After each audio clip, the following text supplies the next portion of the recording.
सखी सहेली। सभी सखियों सहेलियों को संगीता श्रीवास्तव का नमस्कार। दीपा, आपको भी बहुत बहुत नमस्कार। सुनने वाले सभी सखियों को, हमारे श्रोताओं को दीपा माहेश्वरी का नमस्कार। और संगीता जी, आपको भी बहुत बहुत नमस्कार। हाँ, बहुत बहुत नमस्कार। और देखो, जो दीपा, देखिए जो कपड़ों पर जो खूबसूरत प्रिंट बनते हैं, अच्छे अच्छे से फूल काढ़े जाते हैं, जी, है ना, देखने में कितना अच्छा लगता है। जी, तो बस वही सब आज याद आ रहा है, कुछ खास है आज। हाँ जी, सुबह से बात हो रही है इस बारे में, है ना। और जो लोग ने खुद ने हाथ से कशीदाकारी कभी की है तो उन्हें भी बहुत अच्छा लगेगा सुन के, जान के, और कि हाँ, हमने भी हाथ से काम किया है।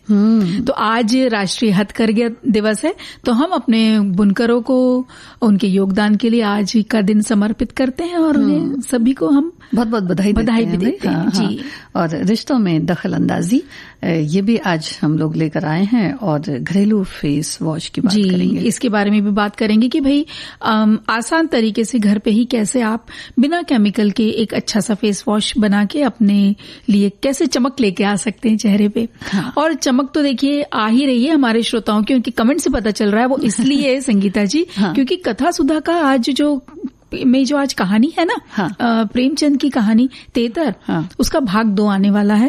तो वो भी उत्साहित हैं हमारे सारे श्रोता, और हम भी उत्साहित हैं कि अब भाग 2 में हम आगे कहानी सुनने वाले हैं। वैसे भी कहानियां सुनना तो बड़ा अच्छा लगता है। देखिए दीपा, कितनी सही बात है कि जो मौसम होता है उसका तो असर सब पर जरूर होता है, लेकिन कुछ एक मौसम होता है, देखिए बारिशों का मौसम बड़ा मजेदार होता है। और ऐसे ही जो हमारे बुनकर होते हैं, या जो भी हमारे जो खेती किसानी का काम करते हैं, या हम लोग भी जो काम करते हैं, बड़ा हंसते मुस्कुराते और भीगी भीगी फिजाओं में काम हो जाता है। और इन्हीं फिजाओं से सुंदर सुंदर जो चीजें हैं कृषि खेती से निकल कर आती हैं, फिर उनके धागे बनते हैं, और सुंदर सुंदर कपड़े बुने जाते हैं, बुनकरों तक पहुंचते हैं, और बुनकरों से हम तक पहुंचते हैं। तो बहुत लंबी सी प्रक्रिया है ये एक, और उसके पीछे बहुत ही बारीक काम होता है। हाँ, है ना, पुष्ट दर पुष्ट चल रहा है। सालों से ये परंपरा हमारे देश की तो पहचान ही है। हाँ। हथकरघा और ये हैंडलूम हमारे देश की पहचान है। और हमारे इसीलिए तो आज का दिन संगीता जी हमारे देश के बुनकरों को समर्पित है, क्योंकि देश की विरासत और सामाजिक आर्थिक प्रगति में इनका बहुत महत्वपूर्ण योगदान है।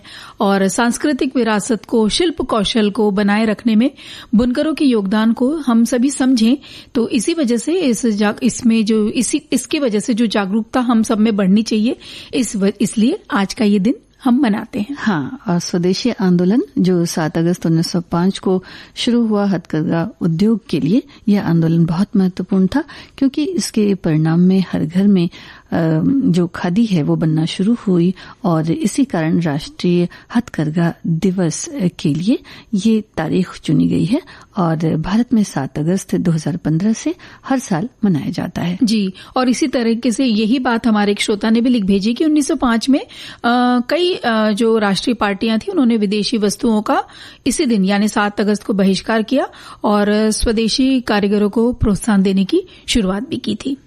तो इस तरह से जो आर्थिक परिस्थिति है वो धीरे धीरे सुदृढ़ होती गई, और लोगों को काम भी मिलता चला गया। और इसी के साथ ये हमारे देश की जो बुनाई है वो सदियों पुरानी है, जैसा कि आप बता रही थी अभी। तो ये एक परंपरा है जिसे मनाने का दिन है। भारतीय अर्थव्यवस्था में जो हथकरघा बुनकरों के जो योगदान है उसे स्वीकार करने का दिन है आज। जी, और इसका उद्देश्य संगीता जी ये भी है ना कि जो हम अच्छे और टिकाऊ फैशन को बढ़ावा देना है, क्योंकि हथकरघा वस्त्र जो होते हैं ना, ये प्राकृतिक फाइबर है और पारंपरिक तकनीकों से का इसमें इस्तेमाल होता है, कोई मशीनों का नहीं होता, जिसकी वजह से पर्यावरण पर भी प्रभाव बहुत कम होता है, यानी कि प्रकृति का दोहन भी बहुत कम या न के बराबर होता है। हाँ। क्योंकि ये सारे काम हाथ से होते हैं। हाँ। अगर मशीन हमारे श्रोताओं ने कहीं देखी होगी तो किस तरह से वो जो लकड़ी का पाटा है वो चलता है और हाथ और पैर का इस्तेमाल होता है। हाँ, और उसके साथ साथ एक जो कहते हैं ना कि जब वो बुनाई करते हैं ना दीपा, तो एक बड़ी अच्छी सी धुन उसमें सुनाई देती है। सुनाई देती। हाँ, जी, तो वो पूरी तरह से जो है प्राकृतिक होता है और टिकाऊ भी होता है। जी। आज हैंडलूम हमारे घर का हिस्सा बनता जा रहा है। पहनावे से लेकर घर के साज सजावट तक में हैंडलूम शामिल किया जाने लगा है, जिससे बुनकरों का रोजगार बढ़ा है और उनकी स्थिति में सुधार भी हो रहा है। साथ ही महिलाओं का आत्मनिर्भर बनने का भी जो एक ये मौका है वो सफल होता चला जा रहा है, क्योंकि इसमें हमारे बुनकर भाई ही नहीं है बल्कि हमारी बहनें भी हैं। और हाँ। बहुत तादाद में महिलाएं ये घर से काम करती हैं। ये वाले काम जो कहते हैं ना, जो एक संस्कार जो एक पीढ़ी से दूसरी पीढ़ी जाती है, तो उसमें महिलाओं का बहुत महत्वपूर्ण योगदान रहता है। हाँ, और इसी वजह से देखो उनके जो परिवार में लोग होते हैं वो एक के बाद एक इस परंपरा को कह सकते हैं कि आगे बढ़ाते चले जाते हैं। तो हमारे देश के कई राज्य अपने हैंडलूम के लिए जाने जाते हैं। खासतौर पर साड़ियों के लिए हैंडलूम साड़ियां सूती या रेशमी धागों से बनाई जाती हैं। फिर खास तरीकों से रंगाई और पारंपरिक डिजाइन दिए जाते हैं, क्योंकि इनकी रंगाई वगैरह भी बड़ी अलग होती है। हाँ। और बुनाई भी और जो डिजाइन है हर प्रदेश की, आप देखिए, आप हम साड़ी और या कोई वस्त्र दूसरा भी कोई कपड़ा हो, देखते ही पहचान जाते हैं कि ये कौन से राज्य का है। जैसे बलुचेरी जो साड़ियां हैं वो पश्चिम बंगाल की हैं, तमिलनाडु की कांजीपुरम साड़ियां हैं, टसर की साड़ियां हैं, फिर छत्तीसगढ़, झारखंड और भागलपुर की विशेषता है टसर की साड़ियां।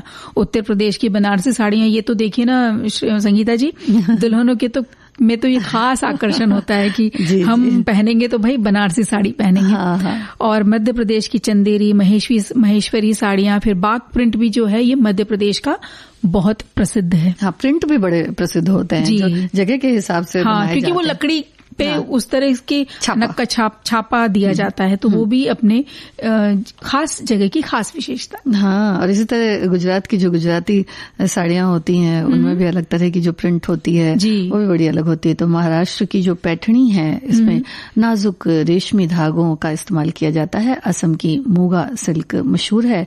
रंग बिरंगी बांधनी जो साड़ियां हैं गुजरात की, जिसके बारे में अभी हम कह रहे थे, और राजस्थान में बनते हैं। तो उसके जो बॉर्डर होते हैं, जो साड़ी के बॉर्डर होते हैं दीपा, वो बहुत ही खूबसूरत होते हैं। और जो बॉर्डर होते हैं ना, कहते हैं कि साड़ियों का जो एक कहते हैं कि लुक जो होता है या एक नजर में देखकर जो उस पर नजर पड़ती है, उसमें बॉर्डर का बड़ा हाथ होता है। हम तुरंत देख के बोलते हैं इसके बॉर्डर बहुत सुंदर है, ये तो हमें चाहिए। तो हमारे श्रोता भाई कहेंगे आज क्या आप साड़ियां ही खरीदेंगे। तो लिनन की साड़ियां भी देखिए बहुत प्रसिद्ध है। फिर गुजरात की ही अजरक की जो प्रिंट है संगीता जी, वो भी वो बहुत खासी प्रसिद्ध हैं। फिर पंजाब की फुलकारी कहिए आप, या चिकनकारी उत्तर प्रदेश की जो लखनऊ में बहुत प्रसिद्ध है। फिर और दीपा कुछ जगहों पे ऐसा होता था, जैसे फुलकारी वगैरह की बात है तो ये पंजाब वगैरह की जो खास होती थी, तो ज्यादातर इसमें पहले जो ये होते ना शलवार कुर्ते, उन पर ज्यादा की जाती थी। लेकिन अब का समय कैसा हो गया है कि साड़ियों पर भी बड़ा बढ़िया किया जा रहा है। जिस तरह से कि चिकनकारी की बात आपने करी, तो साड़ियों पर भी बड़ी सुंदर होने लगी। जी, मतलब ड्रेस और कुर्ते जिसमें कि पुरुष महिला दोनों पहन सकते हैं, और साड़ियों पे भी जी बिल्कुल। तो इस तरह से जो चिकनकारी का काम है वो भी लखनऊ वगैरह उत्तर प्रदेश में प्रसिद्ध है। जामदानी और पोचमपल्ली कलमकारी का जो काम होता है, ये सब साड़ियां जो है इनमें विशेष जो दस्तकारी है उसकी जो किस्में होती हैं वो बहुत अलग होती हैं। हाँ, और फिर वही बात आ जाती है, बहुत ही पारंपरिक ढंग से, बहुत ही कहते हैं ना कि संजो के एक एक धागे बिल्कुल उसमें पिरोए जाते हैं, जिससे कि वो बिल्कुल उठ करके दिखाई पड़े। और वो जो कारीगर ने काम किया है उसकी खासियत बताता है। अब ये जरूर लग जाता है संगीता जी की हैंडलूम की साड़ियां हैं या वस्त्र जो उनके हैंडलूम के होते हैं थोड़े महंगे लगते हैं, लेकिन एक या दो कपड़े हम जरूर खरीद सकते हैं, क्योंकि ये हम उन बुनकरों की जीविका के लिए योगदान दे रहे हैं जो हमारे देश की इस परंपरा को बचाए रखने का प्रयास कर रहे हैं। अब बड़े सारे वो देखिए बहुत टिकाऊ भी होते हैं, बड़े सुंदर भी होते हैं, उनकी एक अलग आभा होती है। और जो मशीनों से बने वस्त्र होते हैं उनकी एक अलग ही जो होती है पहचान होती है। तो अगर हाथ के बनाए हुए जो वस्त्र हैं वो पहनेंगे या इस तरह की जो कढ़ाई वगैरह है, तो उनका फिर वही होता है कि अच्छा सा लुक आता है और वो देखने में बड़े अलग होते हैं। जी बिल्कुल। तो वो भी पहन के देखें बहुत ही सुंदर लगता है, बड़ा अलग सा लगता है। देखो कच्चा धागा जो होता है दीपा, उससे बड़े सारे रिश्ते बंध जाते हैं, मन बंध जाता है जी, है ना। मतलब कच्चा धागा जब जी बुनता है तो रिश्ते एकदम मजबूत हमेशा के बनते हैं। हाँ बिल्कुल, और बड़े मजबूत होते हैं भाई। तो इन साड़ियों को, इन कपड़ों को इतनी खूबसूरत सी जो डिजाइनें होती हैं उन्हें पहन के बिल्कुल देखें, और बड़ा मजेदार होता है भाई। भारतीय परंपरा है ना जी। तो इस तरह से जो ये धागे होते हैं वो रिश्तों में भी बुने जाते हैं जी। और बिल्कुल कहते हैं ना कि बड़ा ही कच्चा सा धागा होता है रिश्तों का, तो जरा सी बात पर टूट ना जाए, इस बात का ध्यान रखना चाहिए। जी बिल्कुल।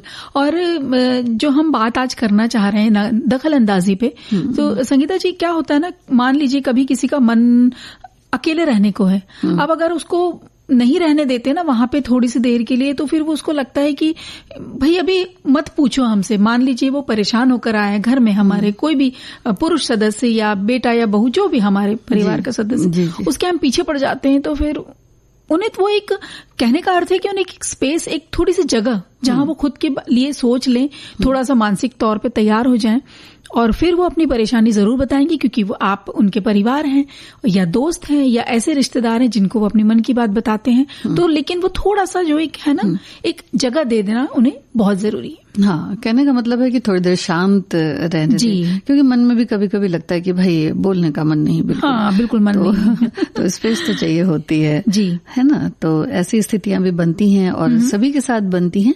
तो जब देखें कि भाई मौका ठीक है तो ही बात करना ठीक है। और इस विषय पर हमारे बहुत सारे श्रोताओं के बहुत सारे कमेंट्स आए हैं और हम चाहते हैं कि उनके कमेंट्स जितने ज्यादा हम ले सके, बता सके उनके विचार। तो पहला कमेंट ये आया है एक कि माँ अपनी बेटी के साथ पारिवारिक जीवन के लिए अपने मोह को कम कर देती है ताकि उनकी बेटी अपने ससुराल वालों का उचित ध्यान रख पाए।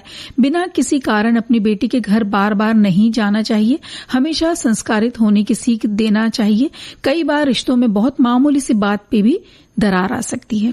तो रिश्तों की डोर तो देखिए ऐसी ही होती है कि दोनों तरफ से संभालनी पड़ती है। हाँ, तो इसमें बिल्कुल भी खटास ना आए, तो थोड़ी बहुत स्पेस रहनी चाहिए जी। एक और हमारे श्रोता ने लिखा है कि रिश्तों में दखल अंदाजी बिल्कुल नहीं करनी चाहिए, फिर वो रिश्ता बाप बेटे का हो या चाचा भतीजा का हो या पति पत्नी का हो या कोई भी रिश्ता हो, जिनके कारण सुख रूप चल रहे जीवन चक्र में रुकावट आ सकती है, संबंधों में कड़वाहट आ सकती है। तो जो ऐसी बातें हैं इनसे दूर रहने में ही समझदारी है जी। कहने का मतलब है कि जबरदस्ती किसी दखल अंदाजी में न पड़े, क्योंकि सामने जो व्यक्ति होते हैं उनको भी हम लोग नहीं जानते कि भाई उनको हमारा बोलना उनको कितना अच्छा लगता है, कितना नहीं अच्छा लगता है। और जो पूछ रहा है बार बार उन्हें भी पता नहीं है कि वो गलती कहाँ कर रहे हैं। हाँ। तो अब अगर हम इस तरह से सोचने लग जाए कि भाई क्यों मेरी बात उनको ऐसी लग रही है कि मैं बहुत दखल अंदाजी कर रहा हूँ या कर रही हूँ। हाँ। जैसे कि जब घर पे आए, जैसे हमने पहले भी बोला कि जो भी काम कर रहा है, जो घर से बाहर जा रहा है, काम कर रहा है, वो चाहे घर का पुरुष सदस्य है या महिला सदस्य है, वो जैसे ही बाहर आए तो जब घर आए तो उन पे सवालों की बरसात हमें नहीं करनी है या अपनी परेशानियां ही नहीं बताना है कि भाई वो खाना भी नहीं खाने बैठे अभी और उसके पहले हमने शुरू कर दिया, आज तो लाइट चली गई थी, आज तो ये फलानी चीज हमारी खराब हो गई, फ्रिज हमारा खराब हो गया, मेरा तो 2 घंटा यहाँ बर्बाद हो गया, ऐसा हो गया, वैसा हो गया। इस तरह की कई हम चीजों की परेशानियों को बिल्कुल उड़ेल देते हैं जो घर में आया है। दूसरा एक और जो स्थिति देखी है वो ये कि जब बहू है या बेटी है, वो घर पे आती है, वो दिन भर काम करके आ रही है, लेकिन वो ये नहीं कहेंगे हम लड़की है या महिला है, लेकिन उससे एक उम्मीद लगाई जाती है फिर भी कि भाई हमने तो खाना बना दिया, अब बचा काम तुम कर लो। तो उस बात पे भी उसको टोक दिया जाता है कि अब तो तुम आके बैठ गई, कर लो ना, हम भी तो दिन भर से काम कर रहे हैं। हो सकता है वो जो काम करके आई है बाहर, वो कुछ परेशान होकर के आई होगी या वहां उसका कुछ बात से उलझन रही होगी, तो वहां पे भी हमें एक जगह उन्हें देना बहुत जरूरी है कि आप उन पे थोप ना दें सब चीज कि अब ये तुम जो पीछे का काम है सब सल्टा लेना, अब हम कुछ नहीं कर रहे, हम दिन भर से थके हुए हैं, अब जो देखना है वो तुम देखो। जी जी। जबकि ये बात जाहिर होती है कि जो अगला व्यक्ति है उसको भी पता होता है कि भाई नित्य प्रति ये करना है, तो फिर आने के बाद क्या करना है, क्या नहीं करना है, उनको इस बात का आभास होता है, है ना। लेकिन बाहर से आ रहे हैं तो फिर किस बात को सोचते हुए चले आ रहे हैं, क्या बात है, क्या नहीं बात है, तुरंत में बोलना ठीक है या नहीं ठीक है, तो इन बातों को जरा ध्यान दे लें तो अच्छा है। एक हमारे और श्रोता लिखते हैं कि रिश्तों में दखल अंदाजी जो है वो विषय तो बहुत अच्छा है, कोई दखल अंदाजी पसंद नहीं करता। अगर आप दखल देते हैं तो आप उनका कोपभाजन बनते हैं। हाँ, कुछ रिश्तों में कहीं कहीं दखल अंदाजी करनी पड़ती है, पर अगला आपके दखल को पसंद करे। तो इन्होंने जो है वो बेटी के ससुराल की जो बात है वो ही की है कि अगर कोई समस्या है, कोई परेशानी है, तो आप उनके सहमति से उसमें आप राय दें। हर बात पर टीका टिप्पणी करना, मीन में निकालना, ये दखल अंदाजी कोई नहीं पसंद करता है। जी बिल्कुल। और देखिए इसी तरह की बात हमारे एक और श्रोता ने लिख भेजी कि आज की भागदौड़ की जिंदगी में रिश्तों को बचाए रखने में आम आदमी जी जान से जुटा हुआ है।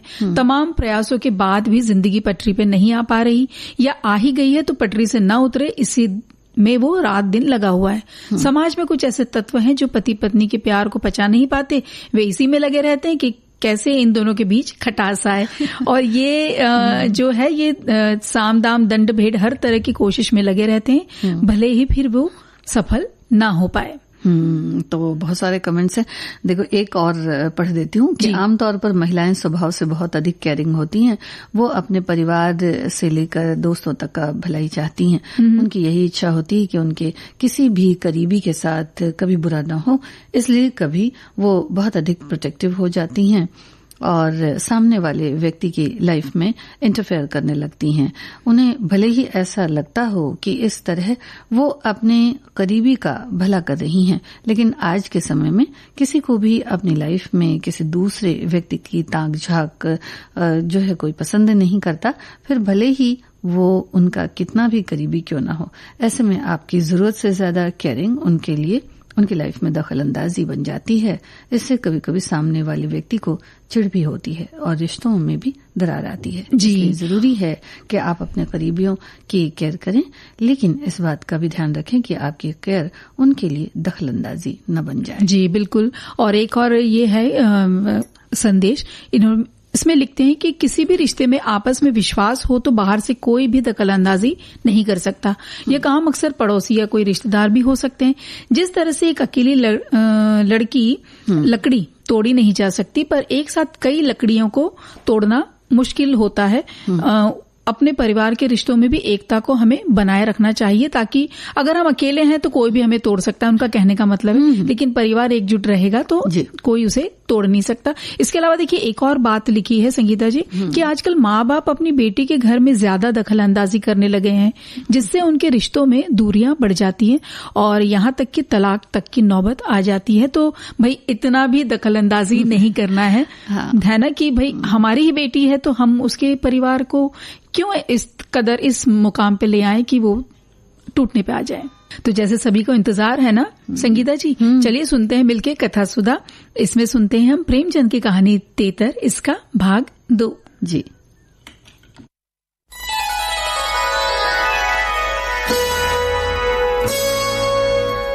कथा सुधा भाव भरी कहानियों का सागर, जिसकी लहरें कभी मुस्कुराहट सजाएंगी तो कभी आंखें नम कर जाएंगी।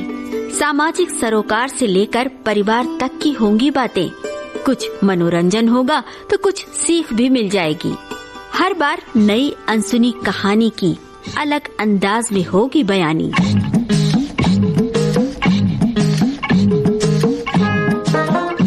कहानी की मौलिकता बनाए रखते हुए श्रोताओं के लिए कार्यक्रम रोचक और सुगम हो, इसलिए कहानी में थोड़े बहुत बदलाव किए गए हैं।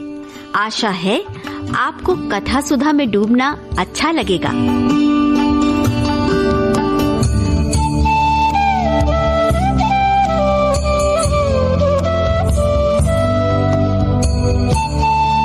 कथा सुधा में आइए आज सुनते हैं मुंशी प्रेमचंद की लिखी कहानी तेतर। इस कहानी में पिछले हफ्ते आपने सुना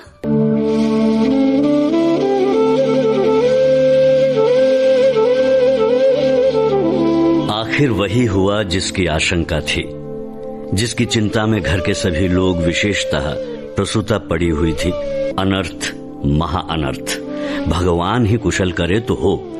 ये पुत्री नहीं राक्षसी है। इस अभागिन को इसी घर में आना था। आना ही था तो कुछ दिन पहले क्यों ना आई? भगवान सातवें शत्रु के घर में भी तेतर का जन्म ना दे। पिता का नाम था पंडित दामोदर दत्त। शिक्षित आदमी थे, शिक्षा विभाग में ही नौकर भी थे, मगर इस संस्कार को कैसे मिटा देते जो परंपरा से हृदय में जमा हुआ था कि तीसरे बेटे की पीठ पर होने वाली कन्या अभागिन होती है, या पिता को लेती, या माता को, या अपने को। लड़की तो जरा देखो, दुबली पतली भी नहीं है, तीनों लड़कों से हृष्ट पुष्ट है। ये बड़ी बड़ी आंखें हैं, पतले पतले लाल लाल होंठ है जैसे गुलाब की पत्ती, गोरा चिट्टा रंग तो देखो, लंबी सी नाक। कल मुझे नहलाते समय रोई भी नहीं, ठुकुर ठुकुर ताकती रही। ये सब लक्षण कुछ अच्छे थोड़े ही हैं। हाँ, इस बेचारी का मेरे घर जन्म लेने में क्या दोष है? मुझ पर या इसकी माता पर जो कुछ भी पड़े, उसमें इसका क्या अपराध? हम कितनी निर्दयता कर रहे हैं। कुछ भावी अनिष्ट की आशंका के कारण उसका इतना तिरस्कार कर रहे हैं। माना कि कुछ अमंगल हो भी जाए तो क्या उसके भय से इसके प्राण ले लिए जाएंगे? अगर अपराधी है तो मेरा प्रारब्ध है। इस नन्हे से बच्चे के प्रति हमारी कठोरता क्या ईश्वर को अच्छी लगती होगी? आ जाओ गुड़िया, आ जाओ। उन्होंने उसे गोद में उठा लिया और उसका मुख चूमने लगे। लड़की को कदाचित पहली बार सच्चे स्नेह का ज्ञान हुआ। वो हाथ पैर उछालकर गुंगुं करने लगी और दीपक की ओर हाथ फैलाने लगी। उसे जीवन ज्योति सी मिल गई।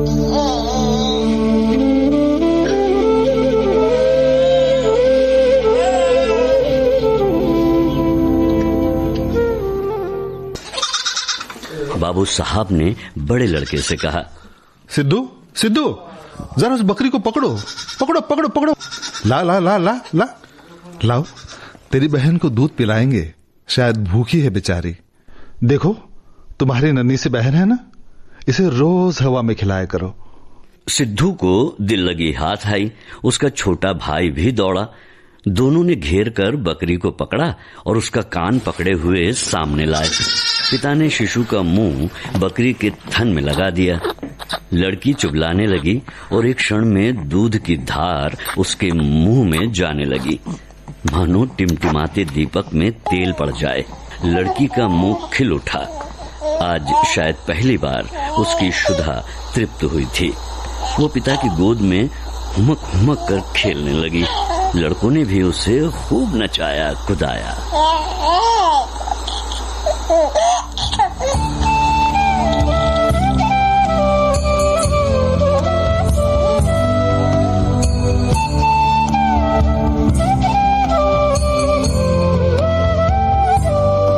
पिता का प्यार, भाइयों का दुलार मिलने से नन्ही बच्ची दिन ब दिन निखरती जा रही है।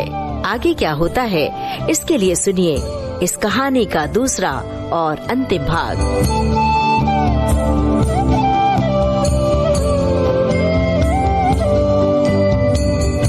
उस दिन से सिद्धू को मनोरंजन का एक नया विषय मिल गया। बालकों को बच्चों से बहुत प्रेम होता है। अगर किसी घोंसले में चिड़िया का बच्चा देख पाएं तो बार बार वहां जाएंगे। देखेंगे कि माता बच्चे को कैसे दाना चुगाती है, बच्चा कैसे चोंच खोलता है, कैसे दाना लेते समय परों को फड़फड़ाकर चें-चें करता है। आपस में बड़े गंभीर भाव से उसकी चर्चा करेंगे। अपने अन्य साथियों को ले जाकर उसे दिखाएंगे। सिद्धू ताक में लगा रहता।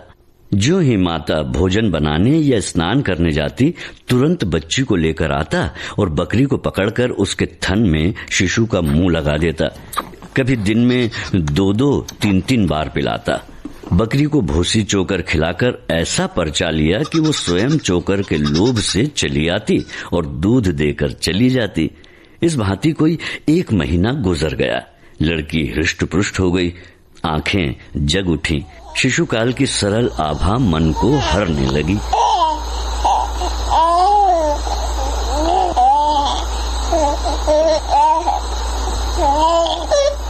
माता उसे देख देख कर चकित होती थी किसी से कुछ कह तो न सकती, पर दिल में उसे आशंका होती कि अब वो मरने को नहीं, हम ही लोगों के सिर जाएगी। कदाचित ईश्वर इसकी रक्षा कर रहे हैं, जभी तो दिन दिन निखरती आती है, नहीं तो अब तक ईश्वर के घर पहुंच गई होती। मगर दादी माता से कहीं ज्यादा चिंतित थी। मुझे तो लगता है दूध पिलाती है ये बिटिया को। अरे दूध क्या पिला रही है, सांप पाल रही है, सांप। क्यों, लड़की का बड़ा छो करती हो? हाँ भाई, माँ हो कि नहीं, अब तुम न छो करोगी तो कौन करेगा भला? हाँ अम्मा जी, ईश्वर जानते हैं जो मैं इसे दूध पिलाती हूँ। अरे तो मैं मना थोड़े ही करती हूँ। अरे मुझे क्या गरज पड़ी है कि मुफ्त में अपने ऊपर पाप लूं? है अरे कुछ मेरे सिर तो जाएगी नहीं। हाँ अरे अम्मा जी, अब आपको विश्वास ही ना आए तो कोई क्या करे? हाँ तो क्या मुझे पागल समझती है तू? है पागल समझती हो? वो हवा पी पी कर ऐसी हो रही है, हमें कुछ दिखाई नहीं देता क्या? सही कह रही हैं, भगवान जाने अम्मा जी, मुझे तो आप ही अचरज होता है कि इसका चेहरा कैसे खिलता ही जा रहा है। बहू ने बहुत निर्दोषिता जताई। दादी को लगा ये मेरी शंका को निर्मूल समझती है, मानो मुझे इस बच्ची से कोई बैर है। उनके मन में ये भाव अंकुरित होने लगा कि इसे कुछ हो जाए तब ये समझे कि मैं झूठ नहीं कहती थी। वो जिन प्राणियों को अपने प्राणों से भी प्रिय समझती थी, उन्हीं लोगों की अमंगल कामना करने लगी, केवल इसलिए कि मेरी शंकाएं सत्य हो जाएं। वो ये तो नहीं चाहती थी कि कोई मर जाए, पर इतना अवश्य चाहती थी कि किसी बहाने से मैं चेता दूं कि देखा तुमने, मेरा कहा ना माना ये उसी का फल है। उधर सास की ओर से ज्यों-ज्यों ये द्वेष भाव प्रकट होता था, बहू का कन्या के प्रति स्नेह बढ़ता था। ईश्वर से मनाती रहती थी कि किसी भांति 1 साल कुशल से कट जाता तो इनसे पूछती। कुछ लड़की का भोला भाला चेहरा, कुछ अपने पति का प्रेम वात्सल्य देखकर भी उसे प्रोत्साहन मिलता था। विचित्र दशा हो रही थी, न दिल खोलकर प्यार ही कर सकती थी, न संपूर्ण रीति से निर्दय होते ही बनता था, न हंसते बनता था, न रोते।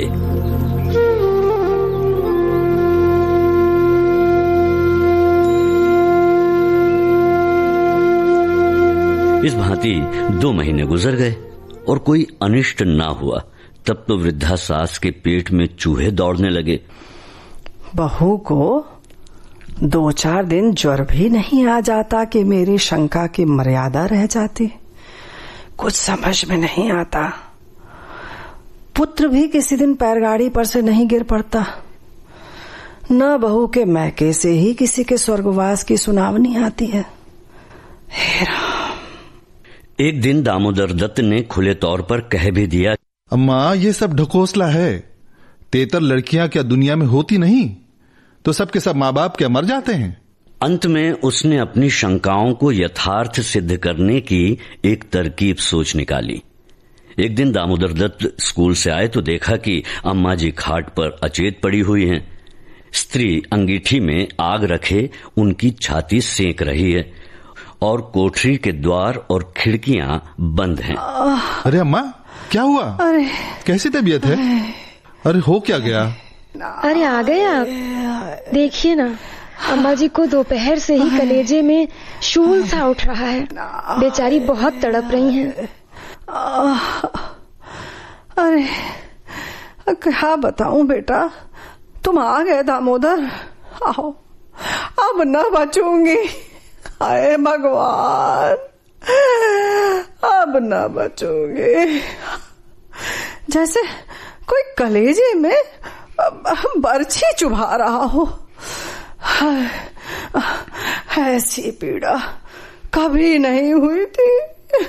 इतनी उम्र बीत गई बेटा, ऐसी पीड़ा कभी नहीं हुई। तो लेकर ही बीतेगी मेरी जान। हाय हाय। ये सब ना इसी के कारण हो रहा है। ये कलमुही छोकरी ना जाने किस मनहूस घड़ी में पैदा हुई है। मैं जाकर डॉक्टर साहब को बुला लाऊं ना? देर करने से शायद रोग बढ़ जाए। अम्मा अम्मा कैसी है तबीयत? हाय, अरे बेटा, भगवान सब करते हैं। हाँ, अरे बड़ा दर्द हो रहा है। अब ये बेचारी क्या जाने, तो बच्चा है। देखो, हाँ, मैं मर जाऊं तो उसे कष्ट मत देना। उसे कष्ट मत देना। जाकर डॉक्टर बुला लाऊं? अभी लौटा आता हूं। अरे नहीं बेटा, रहने दो सब। अब अच्छा हुआ मेरे सिर आई है। हाँ, तू बैठ बेटा, बैठ। अब किसी के सिर जाती ही, हाँ, तो मेरे ही सिर सही। हाँ बेटा, अब न बचूंगी। हाय राम, हाय भगवान, अब न बचूंगी दामोदर। समझ लो कि बस सब खत्म। हाँ, कह देती हूँ। अच्छा हुआ मेरे सिर आई। बड़ा दर्द हो रहा है दामोदर। हाय, कहीं कोई मत जाओ। अम्मा अभी जाकर डॉक्टर बुला लाऊं? अभी लौटा आता हूं, ठीक हो जाओगी तुम। अरे कहाँ जाते हो? अरे नहीं बेटा, डॉक्टर के पास जाकर क्या करोगे? अरे वो कोई ईश्वर है क्या है? डॉक्टर कोई अमृत पिला देगा? 10-20 वो भी ले जाएगा हमारा। डॉक्टर पैसे कुछ ना होगा बेटा। बस अब तो बस आखिरी समय आ गया है बेटा। तुम बस मेरे पास बैठ जाओ बेटा। अब बैठकर भागवत पढ़ो। हाँ, अंतिम समय है, अब न बचूंगी। हाय राम, अब न बचूंगी। पढ़ो बाजो, भागवत पढ़ो बेटा। अंतिम समय है, बस तो जान लेकर ही जाएगी। हाँ, कह देती हूँ। तेतर बुरी चीज है। मैं समझता था कि ढकोसला ही ढकोसला है। मुझे पता था, इसी से मैं उसे कभी मुंह नहीं लगाती थी। अरे नहीं बेटा, ऐसा मत कहो बेटा। नहीं, बच्चों को सब आराम से रखना। भगवान करे तुम सब सुखी रहो। तुम लोगों को भगवान सुखी रखे, बस यही आशीर्वाद देती हूँ। अच्छा हुआ मेरे ही सिर गई। तुम लोगों के सामने मेरा परलोक हो जाएगा, बस यही अच्छा है। राम करे कहीं किसी दूसरे के सिर जाती तो क्या होता। राम। अरे बस अंतिम समय है, भगवान ने मेरी विनती सुन ली। बस यही विनती है, तुम सब खुश रहो। हाय, अब न बचूंगी, बस मैं तो चली दामोदर। खुश रहो तुम सब। बच्चों को ठीक से रखना। हाँ, कह देती हूँ, कष्ट ना हो किसी को। हाँ। दामोदर दत्त को निश्चय हो गया कि अब अम्मा न बचेंगी। बड़ा दुख हुआ। उनके मन की बात होती तो वो माँ के बदले तेतर को न स्वीकार करते।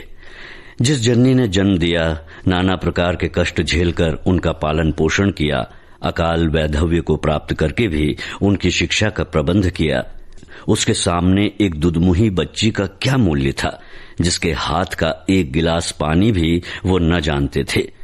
शोकातुर हो माँ के सिरहाने बैठकर भागवत की कथा सुनाने लगे।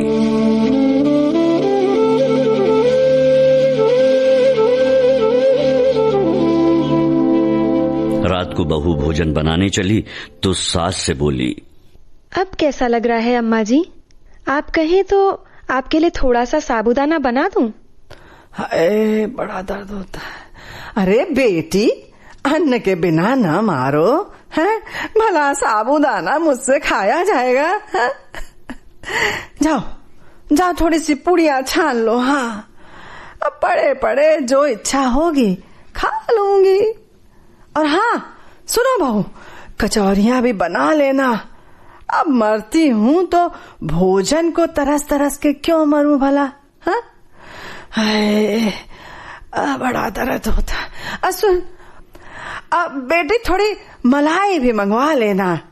हाँ, वो भी चौक से। हाँ, अब फिर थोड़े ही खाने आऊंगी। अब गई तो गई, हम तो समझो कि अब बेटी अब ना बचूंगी। बेटा थोड़े से केले मंगवा लेना, कलेजे में दर्द में केले खाने से आराम होता है। हाँ बड़ा दर्द है भैया। भोजन के समय पीड़ा शांत हो गई, लेकिन आधे घंटे के बाद फिर जोर से होने लगी। आधी रात के समय कहीं जाकर उनकी आंख लगी। 1 सप्ताह तक उनकी यही दशा रही। दिन भर पड़ी कराहा करती, बस भोजन के समय जरा वेदना कम हो जाती। दामोदर दत्त सिरहाने बैठे पंखा झलते और मातृ वियोग के आगत शोक से रोते। घर की मेहरी ने महल्ले भर में ये खबर फैला दी। पड़ोसी ने देखने आई तो सारा इल्जाम बालिका के सिर गया। एक ने कहा, ये तो कहो भैया कि बड़ी कुशल हुई जो बुढ़िया के सर गई, नहीं तो तेतर माँ बाप 2 में से किसी एक को लेकर जाए तो ही शांत होती है।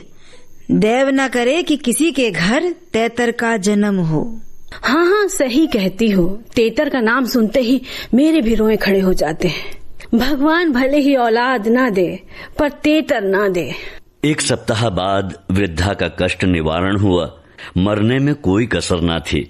वो तो कहो पुरखों का पुण्य प्रताप था। ब्राह्मणों को गोदान दिया गया, दुर्गा पाठ हुआ, तब कहीं जाके संकट टला।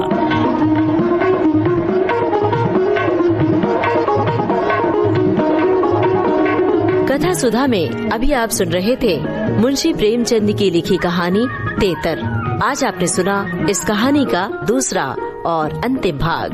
कहानी में भूमिका सहित पात्रों का परिचय इस प्रकार है। सूत्रधार जी श्याम, वृद्ध दादी रेणु चतुर्वेदी, दामोदर दीपक के सावलेकर, दामोदर की स्त्री स्वप्निल श्रीवास्तव, लक्ष्मी चंचल वर्मा, पड़ोसन मंजरी वर्मा, बाल कलाकार प्रज्वल सिंह, वेदांत सिंह और रुद्र सिंह।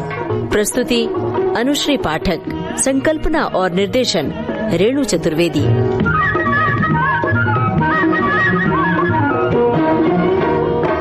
संगीता जी, देखिए ना, ऐसा होता है कि मौसम जब इतना सुहाना हो और ऐसे में हम कई बार क्या होता है कि बाहर नहीं जा पाते, या कभी कभी ऐसा होता है कि कुछ कीट ने हमें काट लिया और हम कोई बाहर से एक अचानक से खूब अच्छा सा फेस वॉश ले आते हैं और पता चलता उसका इन्फेक्शन कुछ अलग ही सा हो गया और हम लगता है कि हाय ये हमने क्या लगा लिया, देखो तो मेरे चेहरे पे या मेरे स्किन पर ये किस तरह की चीजें आ गई है। हाँ। तो ये तो एक चलिए बात हो गई।